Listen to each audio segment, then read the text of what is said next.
அதற்கு அடுத்தபடியாக சகோதரர் அவர்கள், உங்க பேரு டேவிட் அவர்கள் என்ன சொன்னாங்கன்னா, அதற்கு அடுத்தபடியாக உள்ள அந்த வாசகத்தை நீங்கள் வாசிக்காமல் விட்டு விட்டீர்கள். அந்த இடத்துல அந்த மரகத மரியாள் அவர்கள் அவங்க என்ன சொல்றாங்கன்னா, இயேசுவை ஆண்டவரே, என்னுடைய ஆண்டவரை நான் பார்த்தேன் என்று ஆண்டவர் என்று சொல்கின்றார்கள்.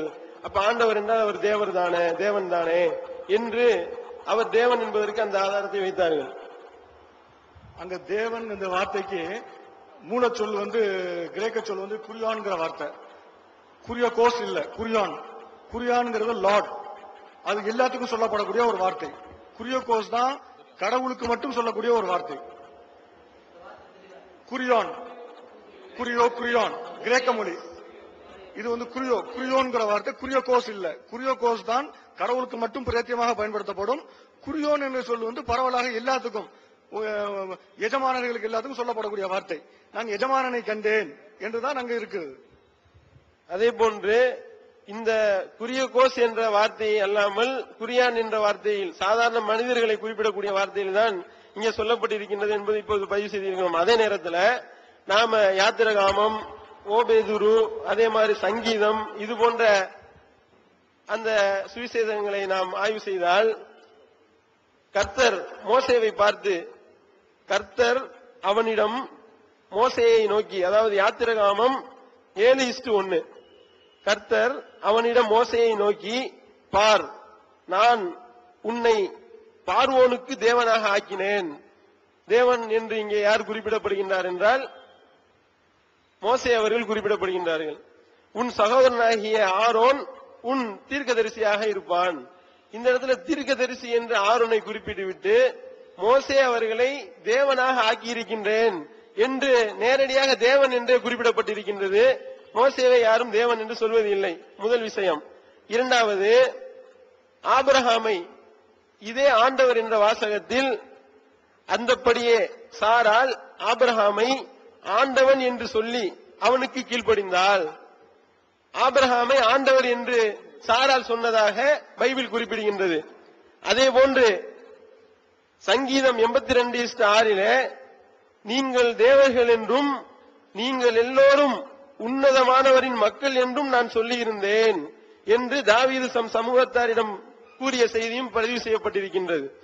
மக்கள் அனைவர்களையும் தேவர்கள் என்று தெள்ள தெளிவாக சொல்லியிருக்கும் பொழுது ஒரு குறிப்பிட்ட ஒரு இடத்தில் ஆண்டவர் என்று குரியோன் என்ற வாசகத்தில் அந்த அர்த்தத்தில் வரக்கூடிய அடிப்படையில் மரியாள் சொன்னதை வைத்து ஆண்டவர் என்று முடிவு செய்வது பைபிளுக்கு எதிரானதாக இருக்கின்றது என்பது அவர் சொன்ன விஷயத்திற்குண்டான பதிலாக இருக்கின்றது.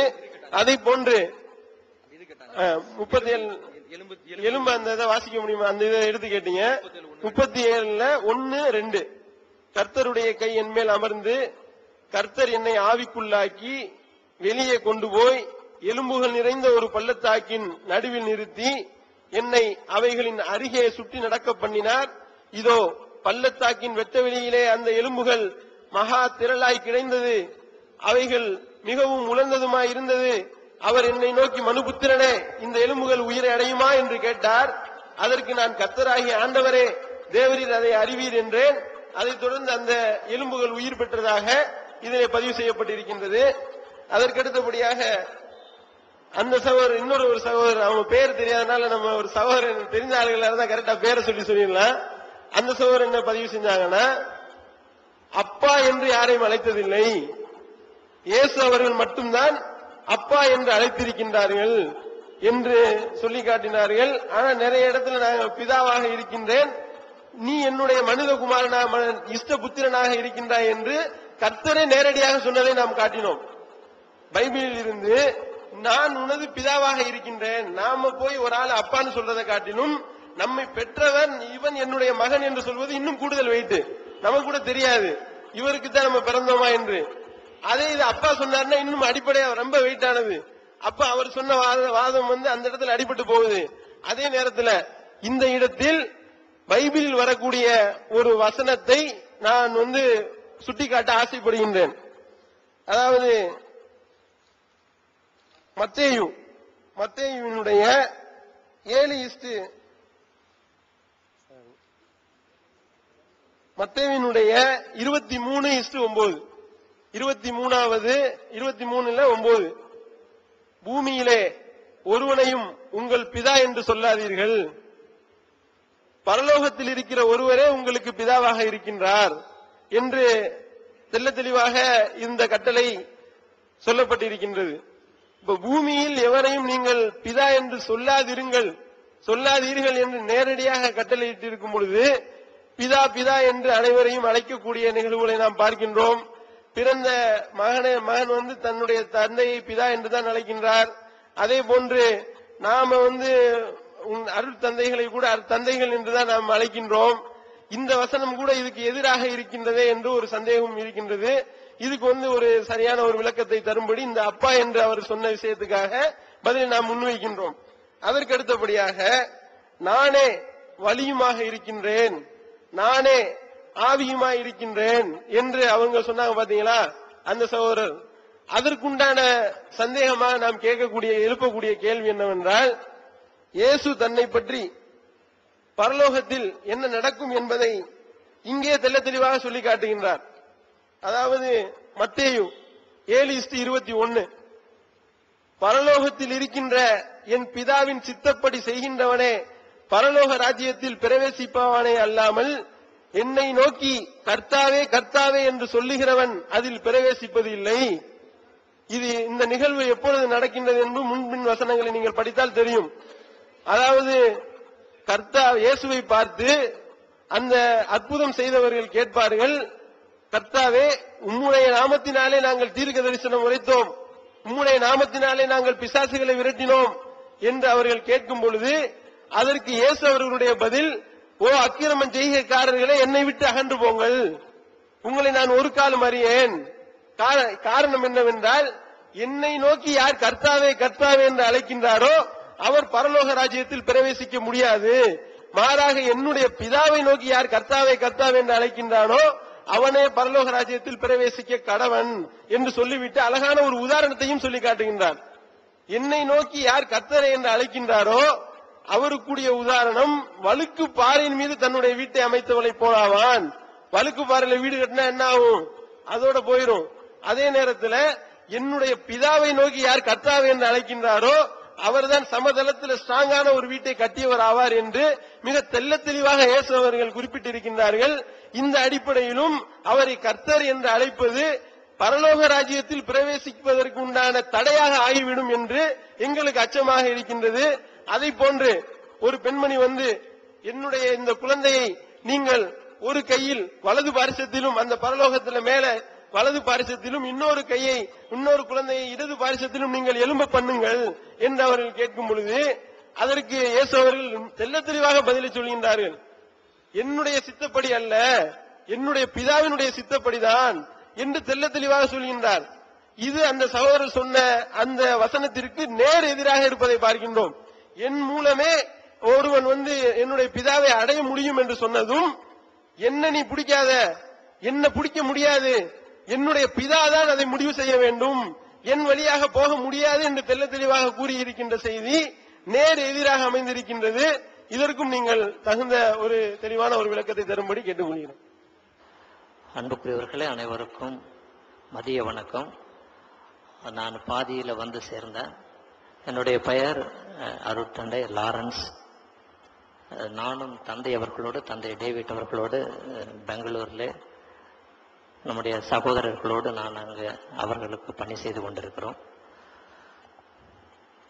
நீங்க தயவு செய்து அந்த யோவான் நற்செய்தி 14வது அதிகாரம், யோவான் நற்செய்தி 14 அதிகாரம் 14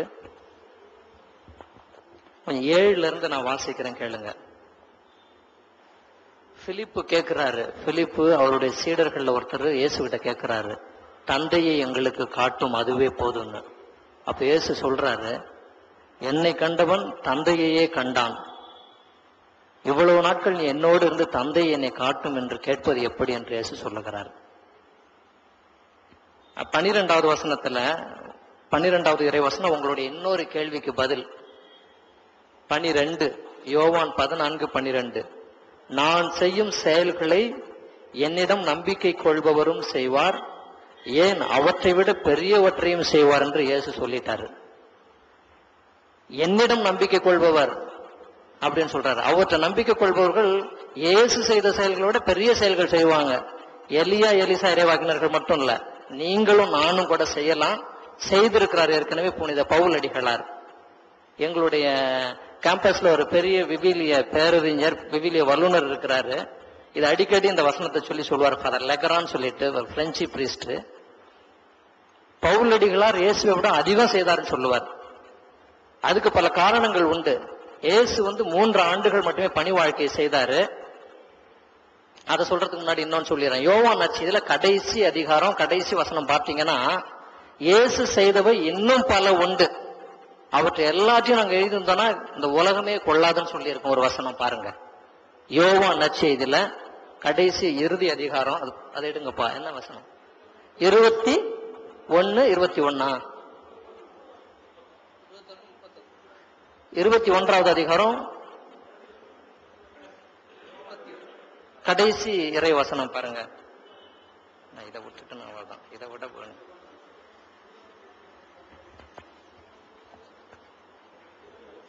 25வது இறை வார்த்தை 21, 25.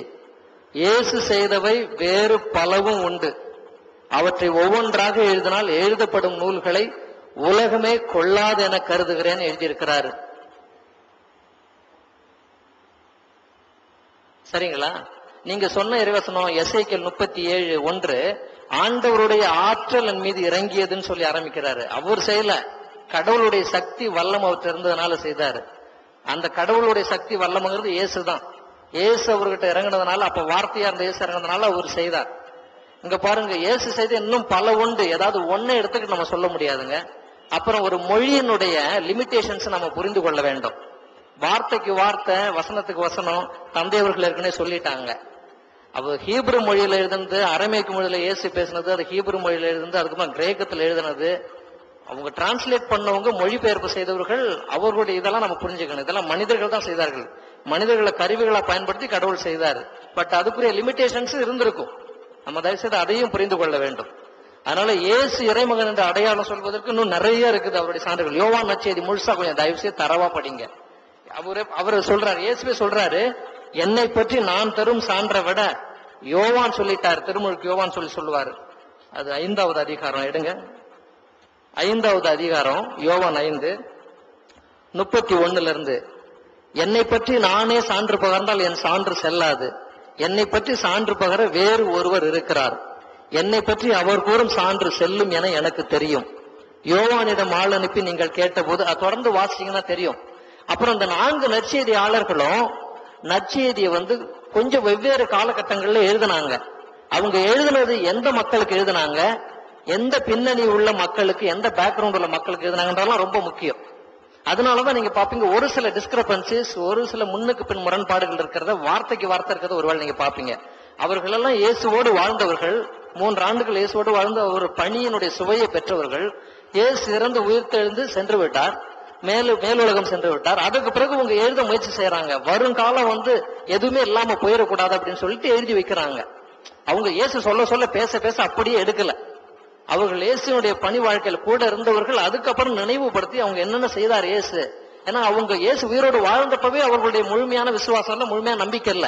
அவர் உயிர்த்த தோன்றிய பிறகுதான். கிறிஸ்தவ மதத்தினுடைய அச்சாரமே, அடித்தளமே இயேசுடைய உயிர்ப்பு தான். அதனாலதான் கிறிஸ்துமஸ் விழாவோட இயேசுடைய உயிர்ப்பு விழா தான் முக்கியமான விழா எங்களுக்கு. கிறிஸ்துமஸ் நியூ இயரை விட எங்களுக்கு முக்கியமான விழாவே ஈஸ்டர் தான். இயேசுடைய உயிர்ப்பு இல்லைன்னு சொன்னா கிறிஸ்தவ மதமே இல்லை. ஆக்சுவலா அந்த இயேசுடைய உயிர்ப்புக்கு பிறகுதான் அவங்களுடைய நம்பிக்கை முழுமை பெறுகிறது, விசுவாசம் முழுமை பெறுகிறது. என்னென்ன இயேசு செய்தார்னு அவங்க நினைச்சு அவங்க எழுதுறாங்க. அவர் சொல்ல எழுதல. அதனால வார்த்தைக்கு வார்த்தை அப்படி இது பண்ண முடியாது. அவருடைய விசுவாசத்தின் சாராம்சம் அதை தான் நாங்க பெற்றுக்கொண்டு எழுதியிருக்கோம். பட் அப்கோர்ஸ் இதெல்லாம் இன்ஸ்பயர்ட் பை காட், கடவுளால தூண்டப்பட்டவை, தூய ஆவியானவரால் தூண்டப்பட்டு எழுதப்பட்டது. அவர்கள் எழுதினார்கள் அப்படின்றது எங்களுடைய விசுவாசம். அதனால வார்த்தைக்கு வார்த்தை, வசனத்துக்கு வசனம் நம்ம எடுத்து இது பண்ண முடியாது. சகோதரர் அவர்கள் 3 விதமான கருத்தை முன்வைத்திருக்கின்றார்கள்.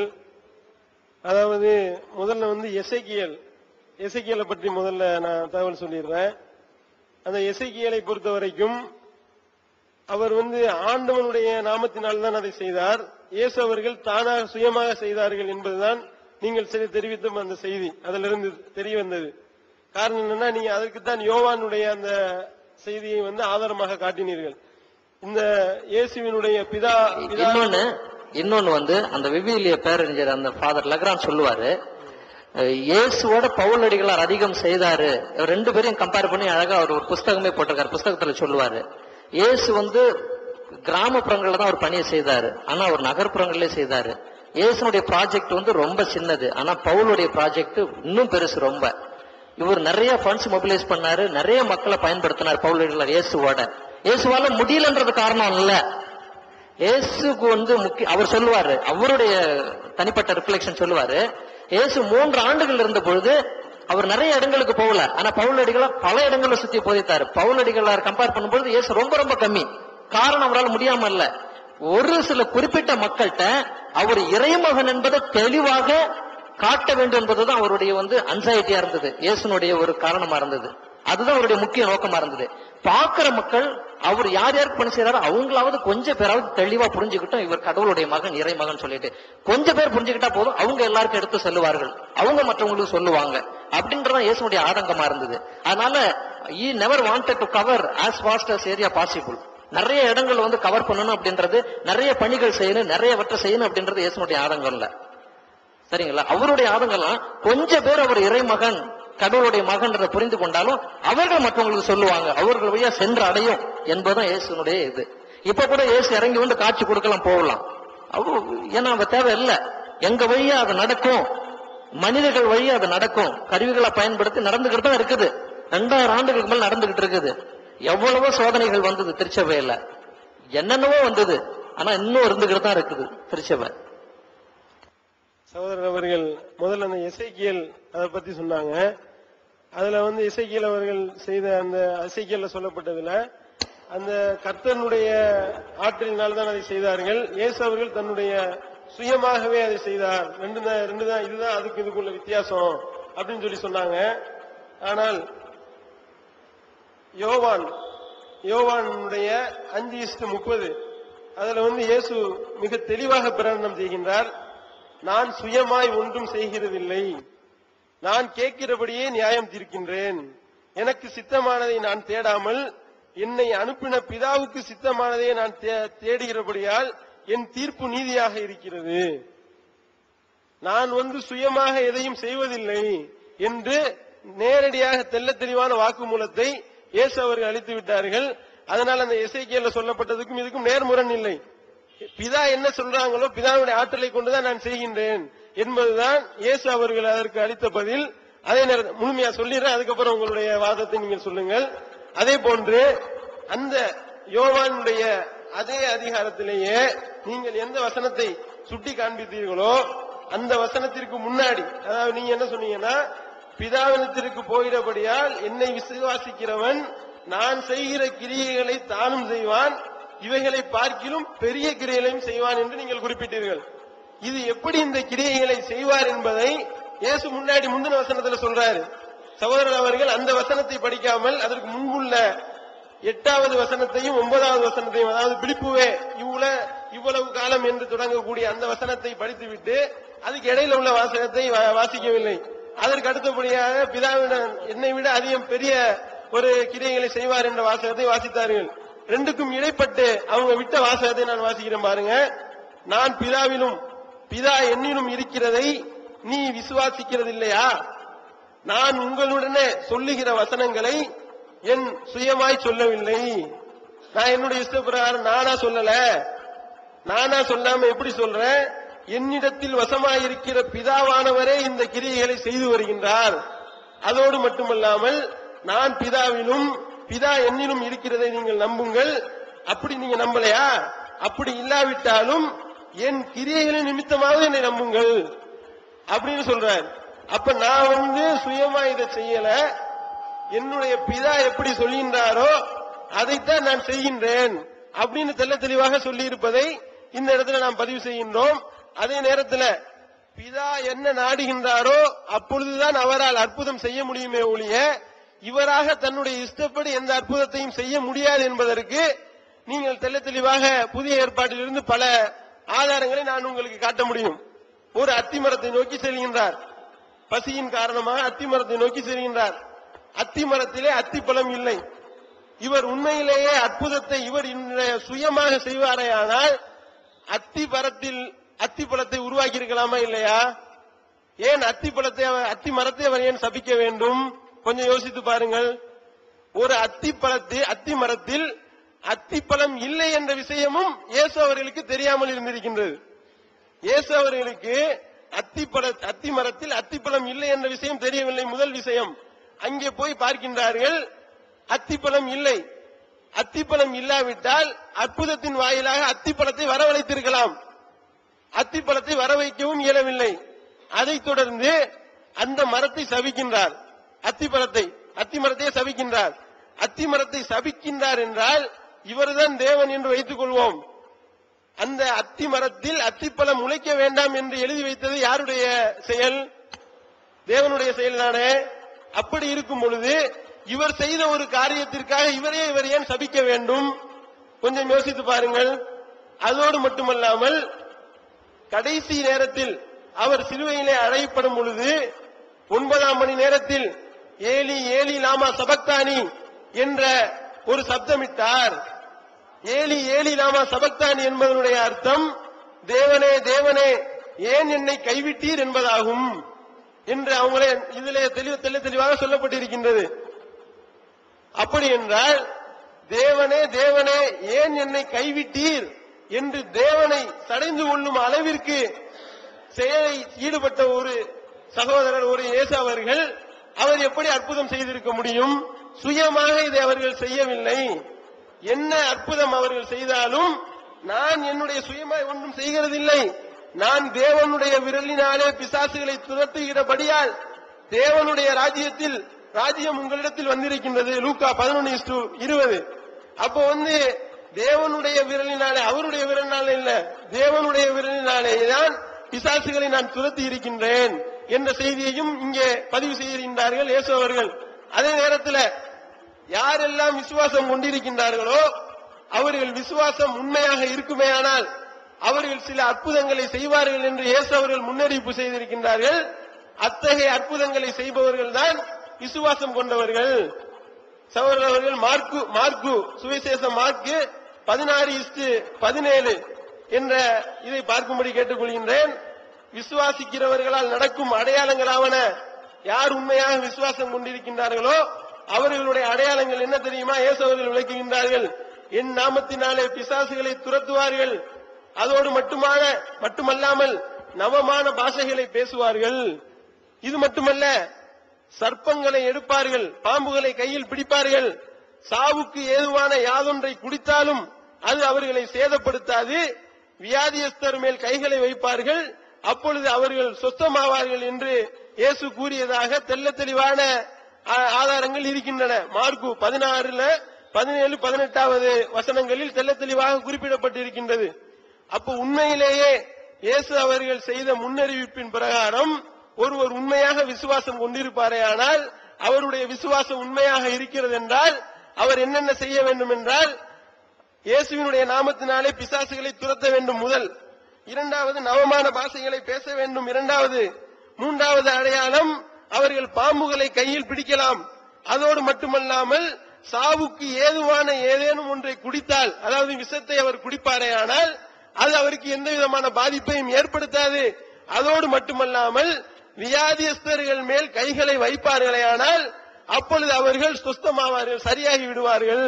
இந்த 5 அற்புதங்களை செய்யக்கூடியவர்கள் தான் இயேசுவை விசுவாசிக்க கூடியவர்கள் என்று இருக்கும் பொழுது அவர்கள் உண்மையான விசுவாசம் அப்பொழுதுதான் விசுவாசம் கொண்டார்கள் என்று இயேசுவே தெளிவாக சொல்லியிருக்கும் பொழுது, அப்படி என்றால் யோவானில் இப்பொழுது நீங்கள் இதுக்கு முன்னாடி சொல்லி காட்டினீர்களே, நான் செய்யக்கூடிய கிரியைகளை மட்டுமல்ல, என்ன ஒழுங்கா விசுவாசம் கொண்டிருந்தானேயானால் எனக்கு மேலையும் செய்வார்கள், இதுக்கு மேலையும் செய்ய வேண்டும்.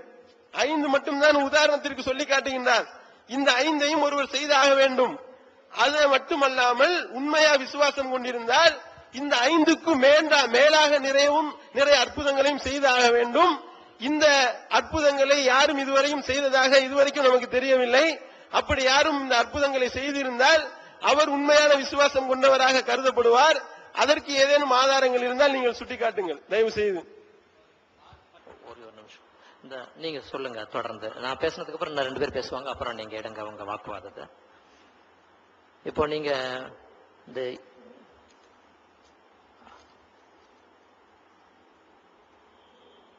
5வது அதிகாரம் யோவான் 5ல 30வது இறைவசனம் சொன்னீங்க. யோவான் 5ல 30 சொன்னீங்க, நானாக எதுவும் செய்ய இயலாதுன்னு சொல்லிட்டு. ஆக இயேசுவே சொல்லிட்டாரு அவரால் ஒன்னும் செய்ய முடியாதுன்னு சொல்லி அவருடைய இயலாமைய நீங்க கோடிட்டு காட்டினீங்க. நீங்களே வாசி காமிச்சீங்க 14வது அதிகாரம். இடையில நான் வேண்டுமென்றே விட்டு விட்டு நான் வாசித்தேன் என்று சொன்னீர்களே, ஒரு 2 இறைவசனங்கள். இதுக்கு அது பதில். ஆக்சுவலா அவர் சொல்றாரு நானாக எதுவும் செய்ய இயலாதுன்னு சொல்றாருங்கல்ல. ஏன் சொல்றாருன்றது இங்க பதில் சொன்னதை நீங்களே வாசி காமிச்சீங்க. பதிலும் நீங்களே சொன்னீங்க. தந்தை என்னுள்ள இருப்பதை நீ நம்புவதில்லையா, தந்தை என்னுள்ளும் நான் அவருள்ளும் இருக்கிறான்னு சொல்லிட்டு அவர் பிரிச்சு சொன்னார். நானா தந்தை நானு, அதாவது எங்களுக்கு அந்த தமத்திருத்துவம்னு சொல்லுவாங்க, பிதா சுதன் தூய ஆவின்னு சொல்லிட்டு. அவங்க 3 பேருக்குள்ள என்ன ஒரு ஒற்றுமைன்னா, ஒருத்தர் ஒரு பணியை செய்யுது. தந்தை படைப்பார், மகன் காப்பார், தூய ஆவியானவர் தூய்மைப்படுத்துவார். 3 பணி இருந்தாலும் எல்லா பணிகள்லையும் 3 பேர் சேர்ந்து தான் செய்வாங்க. அந்த ஒரு சென்ஸ்ல தான் அவர் சொல்லுவார் நானாக எதுவும் செய்ய இயலாதுன்னு சொல்லிட்டு. அவரால் முடியாமல்ல, தந்தையும் ஆவியானவரும் மகனும் சேர்ந்து 3 பேர் சேர்ந்து செய்வாங்க எல்லாத்தையும் அப்படின்றது அவர் சொல்லுவார்.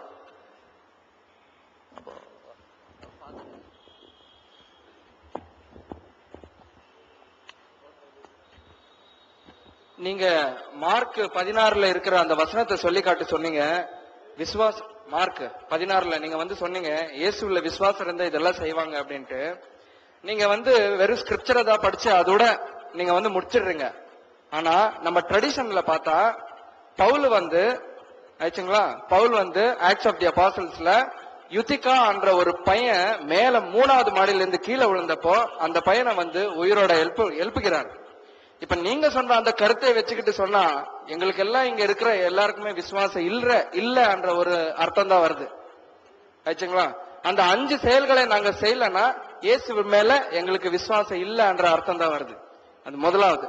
2வது இப்ப ஒரு பிச்சைக்காரன் ஒரு வீட்டுக்கு போய் எனக்கு பிரியாணி போடுங்கன்னா அவனுக்கு செருப்படிதான் கிடைக்கும். ஆண்டவரின் மக்களாய் நாம் ஆண்டவர் கொடுக்கிறது ஒரு கொடை. 1 கொரிந்தியர் 12வது அதிகாரத்துல பவுலர் இந்த கொடைகளை பத்தி பேசுறாரு. இந்த கொடைகளை பத்தி பேசும்போது அவர் சொல்றாரு, ஆண்டவர் அனைவருக்கும் ஒரு விதமான ஒரு கொடையை கொடுப்பார். எங்களுக்கு அதிகாரம் செய்ய ஒரு கொடையை கொடுத்தா இன்னொருத்தருக்கு அட்மினிஸ்ட்ரேஷன் கொடையை கொடுப்பார், இன்னொருத்தருக்கு வேறவங்களுக்காக வேண்டிய கொடையை கொடுப்பார், இன்னொருத்தருக்கு பிசாசுகளை ஓட்டுற கொடையை கொடுப்பார், இன்னொருத்தருக்கு வியாதிகள் மேல கையை வைத்து ஜபித்தால் அவங்களுக்கு நலன் கிடைக்கிற அந்த கொடையை கொடுப்பார். இது ஆண்டவர் ஒருத்தருக்கு கொடுக்கிற ஒரு வித்தியாசமான கொடைகள். இந்த கொடைகள் எனக்கு கூட கேட்கிற எந்த தகுதியுமே எந்த ஒரு மனுஷனுக்கு இல்ல. ஆண்டவர் அவர் அன்பால் அந்த அன்பால் அவரு ஒருத்தரை தேர்ந்தெடுத்து அவர் கொடுப்பார். இப்ப உலகத்துல பாத்தீங்கன்னா எவ்வளவோ கிறிஸ்டியன்கள் இருக்கிறார். ஆனா இங்க இருக்கிற 4 குருவரையர் மட்டும்தான் இங்க 4 குருவரையர் இருக்கிறார். நாங்கெல்லாம் படிச்சு கொண்டு இருக்கிறோம். ஆனா உலகத்துல இன்னும் நிறைய கிறிஸ்டியன்கள் இருக்கார். ஆனா இந்த ஒரு விழிப்பை ஆண்டவர் எல்லாருக்குமே கொடுக்க மாட்டார். ஆண்டவர் தேர்ந்தெடுத்து கொடுப்பார். இது ஒரு கொடைதான். அதனாலதான் நாம் இங்க இருக்கிறோம்னா இது ஆண்டவரின் ஒரு கொடை. அதே மாதிரி கொடைகள் ஒருத்தர் கொடுப்பார். நீங்க சொன்ன அந்த கருத்தை பத்தி போனா அப்ப எங்களுக்கு எல்லாம் விசுவாசம் இல்லன்ற ஒரு அர்த்தம் தான் வருது. ஆனா அந்த அர்த்தம் இல்ல. ஆனா அந்த முழுமையான நீங்க இன்னும் நல்லா படிக்கணும். படிச்சுட்டு அப்புறம் தான் அந்த முழுமையான அந்த whole it's a whole understanding of the Bible. Unless of that you will miss the whole point. 1. 2வது நீங்க கேட்டீங்க அந்த நான் சொன்ன அந்த யாரும் அப்பான்னு கூப்பிடலன்ட்டு நீங்க சொன்னீங்க இல்லையா. இப்போ உங்க வீட்லயே எடுத்துக்கங்க. உங்க புள்ள துபாய்க்கோ எங்கேயோ ஒரு 5 வருஷம் வெளியே போயிருக்காரு. உங்க புள்ள இல்லையான்ட்டு நீங்க யாரோ ஒரு பையனை தத்தெடுத்து வீட்டுக்கு கொண்டாடுறீங்க. கொண்டாந்து 2 பசங்களும் இருக்காங்க. உங்க புள்ள திரும்ப வந்துட்டான். அந்த தத்து பையன் இருக்கிறான், உங்க பிள்ளையும் இருக்கிறான். யாரு வீட்டுல உரிமையோட நடுக்குவான்? உரிமையோட உங்களை அப்பான்னு கூப்பிடுவான்? தத்து பையனா உங்க பையனா? உங்க பையன் தான் கூப்பிடுவான். அதே மாதிரி இயேசு கிறிஸ்தர் வந்தப்போ இஸ்ராயலர் ஆண்டவரை அப்பான்னு கூப்பிடுற அந்த தகுதி அந்த நேர்மை இல்ல. அதனால ஆனா இயேசு கிறிஸ்தருக்கு அந்த தகுதி இருந்தது. அதனாலதான் அப்பா அப்படின்ட்டு அவர் கூப்பிடுற ஒரு ஒரு கேள்வியுமே அப்பா அப்பா அப்படின்னு சொல்லிதான் கூப்பிடுவார். நீங்க இன்னொன்னு சொன்னீங்க, சிலுவை மேல ஆண்டவர் இருக்கும்போது ஆண்டவர் ஏலி ஏலி லாமா சபக்தானி என்னை ஏன் கைவிட்டீர் அப்படின்ட்டு என்னது அது வந்து இங்கிலீஷ்ல சொல்றாரு, இன் ஆங்குவிஷ்னஸ் ஹி கால்ட் அப்படின்ட்டு. அது இல்ல. ஆனா நீங்க சாம் 22 verse 1 onwards பாத்தீங்கன்னா அந்த விவிலிய சங்கீதம் 22:1 he was praying the psalm on the cross அப்படின்ட்டு ஆங்கிலத்தில் சொல்றாரு. he was praying the whole psalm on the cross அப்படின்ட்டு. ஒரு யெகூதியனுக்கு சங்கீதங்கள் வந்து ஒரு it's a part of the life of a Jew. அவருக்கு வந்து எந்த ஒரு நேரத்தில் ஆட்டம் மலை மேல ஏறிட்டு போகும்போது சங்கீதத்தை சொல்லுவாங்க. when they do the harvesting they pray the psalm. when they go out they pray the psalm. when they do not eat anything without saying a blessing. so psalms are part and parcel of their life. அதனால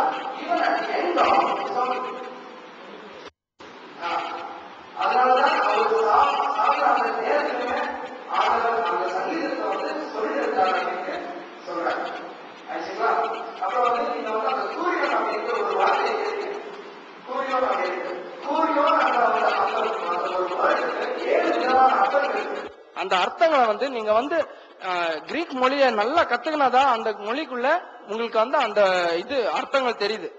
master, house holder, house owner அப்படின்ற ஒரு இது 110 சங்கீதம் 110:1 வாசித்தீங்கன்னா ஆண்டவர் என் ஆண்டவருக்கு சொன்னார் அப்படின்ட்டு. இங்க வந்து 2 கூரியோன் இருக்கு. நீங்க கிரீக் மொழியில the Lord said to my Lord sit on my right அப்படின்ட்டு. இந்த லார்ட வந்து நீங்க எந்த கூரியோன் அப்படின்னு சொல்றீங்க? சங்கீதனம் 110:1 the Lord said to my Lord அப்படின்ட்டு. ஆனா ஆண்டவர் the first Lord வந்து different, the second Lord வந்து different. இங்க 2 லார்டு ஒண்ணு இல்ல. ஆனா கிரீக் மொழிக்கு போனீங்கன்னா கூரியோன் தான் எழுதியிருக்கிறாங்க. அதனாலதான் நீங்க வந்து சீராக் 2ஆம் பேராகிராஃப் வாசிங்க. நீங்க வந்து இன்ட்ரோடக்ஷன், சீராக்கு இன்ட்ரோடக்ஷன், ப்ரோலாக் ஆஃப் சீராக், இன்ட்ரோடக்ஷன்ல இருந்து 2வது பேராகிராஃப் வாசிங்க. Sirach prologue, prologue of Sirach, second paragraph. Sirach முன்னுரையில 2வது paragraph வாசிங்க.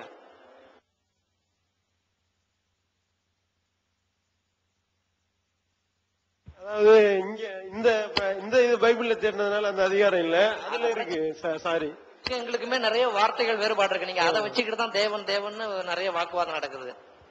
இல்ல அதுல அதே மாதிரி இல்ல நீங்க சொன்னது வந்து அவங்க கூட சொல்லும் போது இந்த குறியோனுக்கு விளக்கம் சொன்னாங்க. அதுல சங்கீதத்துல அவங்க கொஞ்சம் கவனிச்சா நல்லா இருக்கும். நீங்க சங்கீதத்துல வந்து நீங்க சொன்னீங்க குறியானுக்கு நான் பதில் சொன்னீங்க. சங்கீதத்துல வந்து கிரேக்க மொழி எல்லாம் படிச்சுட்டு வரணும். நீங்க இதனுடைய உதவியாக நாங்க கிரேக்க மொழியும் ஓரளவுக்கு படிச்சிருக்கிறேன், ஓரளவுக்கு ஹீப்ரு மொழியும் படிச்சிருக்கிறேன். இல்ல அதான் நீங்க சொன்ன உதாரணம் தவறான உதாரணம். நீங்க வந்து சங்கீதம் வந்து பழைய ஏற்பாடு, அதனுடைய மூல மொழி வந்து ஹீப்ரு மொழி. நீங்க ஹீப்ரு மொழியில உள்ளதா நீங்க கிரீக் அந்த கிரீக்க மொழியை பார்க்க கூடாது. நீங்க மூல மொழிக்கு தான் நீங்க போகணும். மூல மொழியில என்ன இருக்குன்னு பாத்தீங்கன்னா ஹீப்ரு மொழியில என்ன இருக்குன்னு பாத்திரலாமே.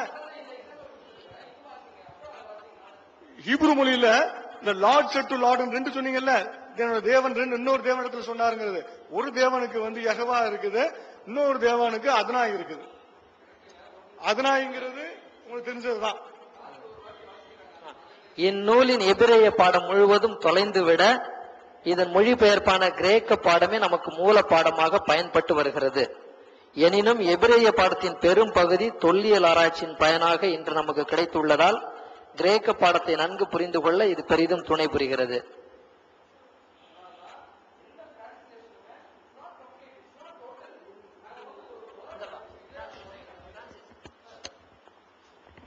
எந்த டிரான்ஸ்லேஷனுமே கம்ப்ளீட் இல்ல, டோட்டல் இல்ல. அதனாலதான் நான் சொன்னேன். இப்ப அங்க வந்து நீங்க வந்து சொன்னீங்க ஹீப்ரு மொழின்ட்டு, நான் இல்லன்னு சொல்லல, அது ஹீப்ரு மொழி தான்.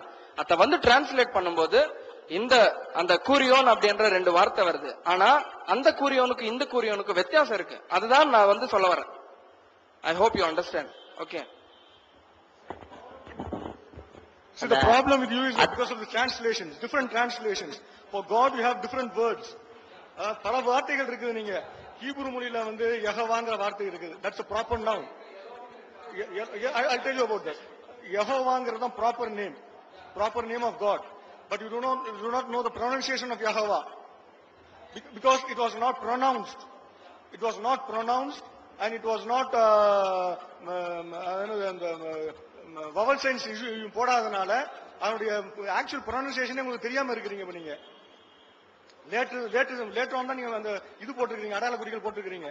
இப்ப இறைவனை குறிக்கிறதுக்கு நீங்க பல வார்த்தைகள் வச்சிருக்கீங்க. Elohim is the plural of இலாஹ்.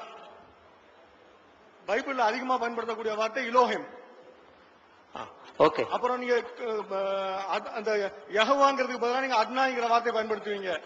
அப்புறம் கிரேக்க மொழியில தியாஸ், குரியோகோஸ் இப்படி பல வார்த்தைகளை போட்டுக்கிட்டு ஒண்ணுக்கு பதிலாக ஒன்ன போட்டு கன்ஃபியூஸ் பண்ணிட்டு இருக்கிறதுனால அந்த ப்ராப்ளம்ஸ். As you said, நீங்க நிறைய மொழிபெயர்ப்புகள் இருக்கிறதுனால வர ப்ராப்ளம் இது. See, you should understand that when you read the Bible, நான் இங்கிலீஷ்ல வந்து நல்லா பேசுவேன், ஆனா தமிழ்ல வந்து தெரியாது. Okay, when you read the Bible entirely and you read the traditions of how the Bible was written, you will very well understand why the words are being written in different forms. You've got the Yahwistic tradition, you've got the Elohistic tradition, you've got the priestly tradition, and you've got the Deuteronomic tradition. When the sources pass from one tradition, these people have written the name of God in different way. Understand? Elohistic tradition, they write the name of God as Elohim. It is not just that what we see in the Bible. Nothing was like printed and given. It was all manuscripts. It was all written at that particular time.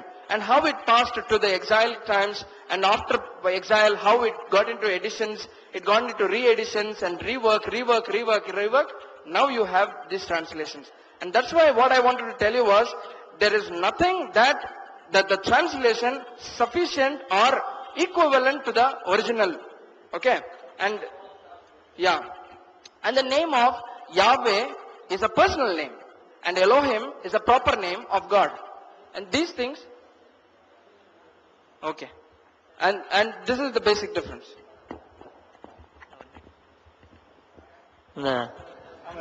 அவங்க சொன்னது தமிழ்ல சொல்லிடலாம் மக்கள். இல்ல, நண்பர் அவர்கள் இந்த அத்தி மரம் சொன்னீங்க.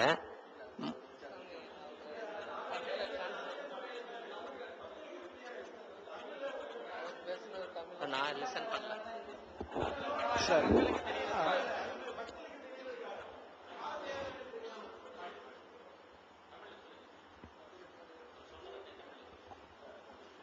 அதாவது பல்வேறு மொழிபெயர்ப்புகள் இப்ப இன்னைக்கு இருக்குது.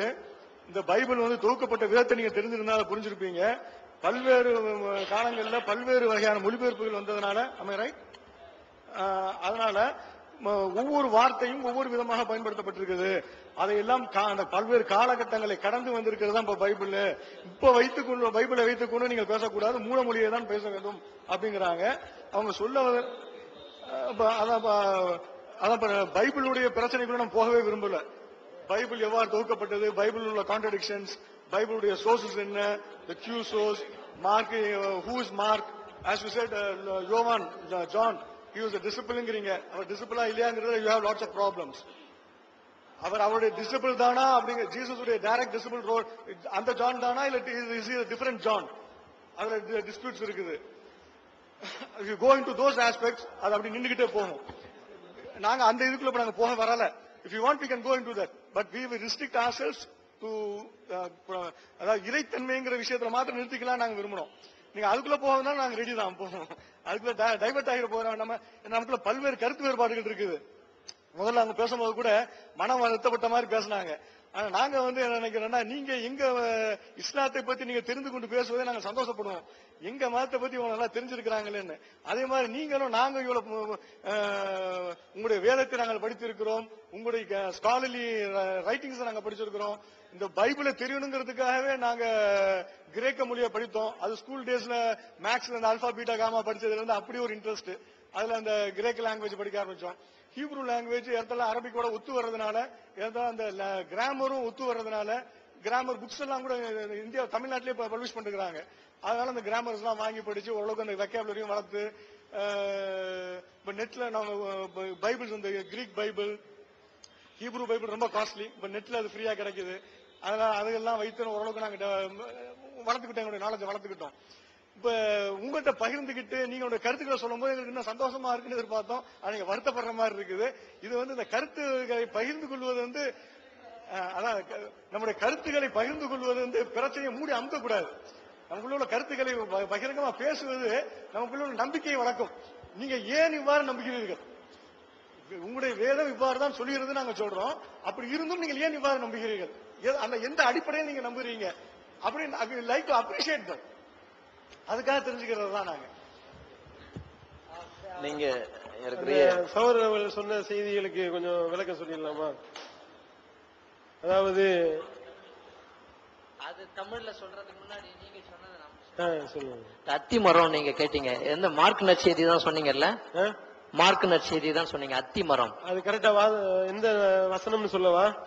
சொல்லுங்க. என்கிட்ட இருக்குது. மார்க் நற்செய்தி தானே நீங்க மேற்கோள் காட்டினீங்க? மார்க் நற்செய்தி தானே மேற்கோள் காட்டினீங்க?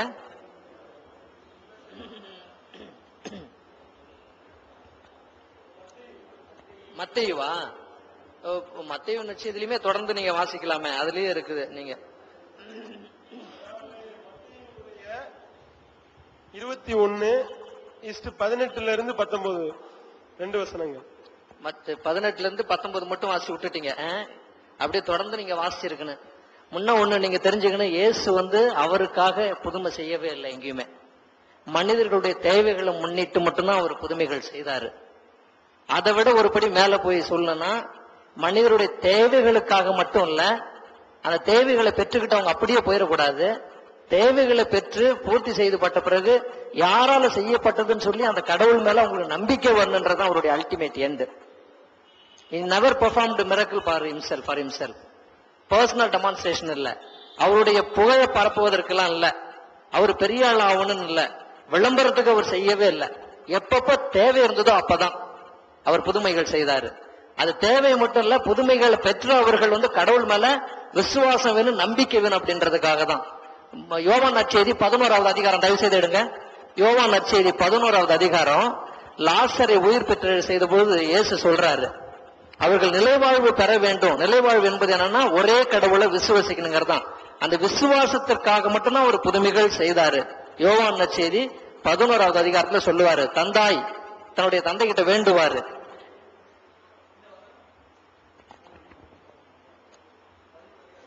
யோவான் 11:30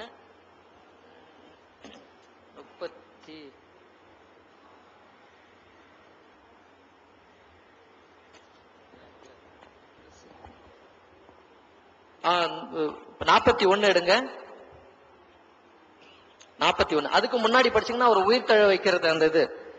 அப்பொழுது அவர்கள் கல்லை அகற்றினார்கள். இயேசு அண்ணாந்து பார்த்து, தந்தையே, நீர் என் வேண்டுதலுக்கு செவி சாய்த்ததற்காக உமக்கு நன்றி கூறுகிறேன். நீர் எப்போதும் என் வேண்டுதலுக்கு செவி சாய்க்கிறீர் என்பது எனக்கு தெரியும். எனினும் நீரே என்னை அனுப்பினீர் என்று சூழ்ந்து நிற்கும் இக்கூட்டம் நம்பும் பொருட்டே இப்படி சொன்னேன் என்று கூறினார். அந்த மக்கள்லாம் அவர் மேல நம்பிக்கை கொள்ள வேண்டும் என்பதற்காக தான் சொல்றாரு. அவர் பிரேயர் பண்றதில்ல. அந்த புதுமை செய்யறதுக்கு முன்னாடி பாத்தீங்களா, அவருக்காக புதுமை எப்போதும் செய்யல. ஒண்ணு இங்கேயும் பாத்தீங்கன்னா, அந்த அத்தி மரத்துல மார்க் நற்செய்தியிலையும் இருக்குது, அதே மத்தேயு நற்செய்தியிலையும் அடுத்த வசனம் பாத்தீங்கன்னா, இயேசு பட்டு போக செய்கிறாரு. அதுக்கு பிறகு அவர் ஒரு பாடம் சொல்றதுக்காக தான், அவருக்கு பாடம் கற்பிப்பதற்காக தான் பட்டு போக செய்தது. அவங்க உடனே பார்த்து ஆச்சரியப்படுறார்கள் சீடர்கள் எல்லாம் பார்த்துட்டு, என்ன பட்டு போச்சு? அப்படியே ஒரு சொன்னார், ஒரு வார்த்தை அப்படியே பட்டு போச்சுன்னு. அப்ப அவர் என்ன சொல்றாரு, ஒரு முசுக்கட்டை மரம் பார்த்து நீங்க பேருந்து செல்னு ஒரு வார்த்தை சொன்னா கூட அப்படியே நடக்கும், உங்களுக்கு விசுவாசம் இருந்தான்னு சொல்றாரு. அந்த ஒரு முசுக்கட்டை மரத்தை பார்த்து இது அப்படியே பெயர்ந்து கடல்ல போய் இரு அப்படின்னு சொன்னா கூட அது நடக்கும். நீங்க விசுவாசத்தோட நீங்க சொல்லுகிற பொழுது அதுவும் நடக்கும் உங்களுக்கு அப்படின்ற பாடத்தை அவர்களுக்கு சொல்லுவதற்காக தான். அதாவது கடுகளவு விசுவாசம் உங்களுக்கு இருந்தா போதும், எது வேணாலும் செய்யலான்ற பாடத்தை சொல்வதற்காக தான் அவர் அந்த இதை சொல்றாரு.